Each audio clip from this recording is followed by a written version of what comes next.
आपण बघत आहात डिजिटल इंडियाचे डिजिटल न्यूज. ठाम मत मराठी न्यूज.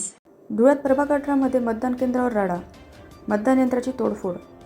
धुळे शहरातील प्रभाग क्रमांक 18मधील एका मतदान केंद्रावर मोठा राडा झाल्याची घटना समोर आली आहे. मिरच्या मारुती प्राथमिक विद्या मंदिर येथील मतदान केंद्रात असलेल्या खोली क्रमांक 1मधील मतदान यंत्राची तोडफोड करण्यात आल्याची माहिती आहे. या घटनेत भाजपच्या कार्यकर्त्यांनी खोली क्रमांक 1मध्ये घुसून शिवीगाळ करत मतदान यंत्राची तोडफोड केली, असा गंभीर आरोप शिवसेना शिंदे गटाचे जिल्हाप्रमुख सतीश माले यांनी केला आहे. लोकशाही प्रक्रियेला बाधा पोहोचवणाऱ्या या प्रकाराची गंभीर दखल घ्यावी, तसेच संबंधितांवर तात्काळ गुन्हा दाखल करावा, अशी ठाम मागणीही सतीश माले यांनी केली आहे. या घटनेमुळे परिसरात तणावाचे वातावरण निर्माण झाले असून पोलीस व निवडणूक प्रशासनाचे परिस्थिती नियंत्रणात आणण्यासाठी हालचाली सुरू केल्या आहेत. पुढील तपास आणि अधिकृत माहितीची प्रतीक्षा आहे. ठाम मत ठिकाणी हमला केलेला आहे, त्यांच्यावर शासकीय अधिकाऱ्यांनी त्या ठिकाणी गुन्हा दाखल करायला पाहिजे.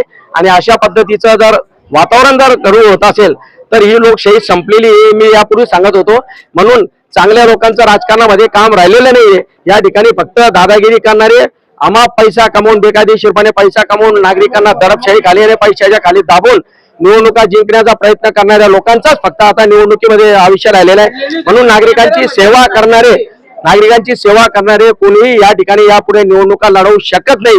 आणि ज्या पद्धतीने त्यांनी या ठिकाणी अराजकता माजवलेली, आमची मागणी एवढीच आहे की केंद्रामध्ये जे काही सीसीटीव्ही कॅमेरा लागलेले त्या सर्व सीसीटीव्ही कॅमेऱ्याचे फुटेज काढायचे.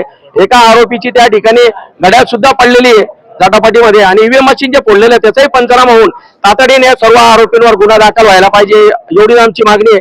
आणि नाही तर आमच्यावर 302चा गुन्हा दाखल करा, आम्हाला आतमध्ये जेलमध्ये डांबून द्या. भरे डेड बॉडी कोणतीही तुम्ही सापडून तिच्या मर्डरचे गुन्हे आम्हाला डांबून दिला तरी चालेल. इतकी अराजकता आता या शासनाची याच्यामुळे माजायला लागून गेलेली. महाराष्ट्रातील ताज्या घडामोडींसाठी पाहत रहा ठाम मत मराठी न्यूज. तसेच आमच्या चॅनलला लाईक, शेअर, सबस्क्राईब करायला विसरू नका.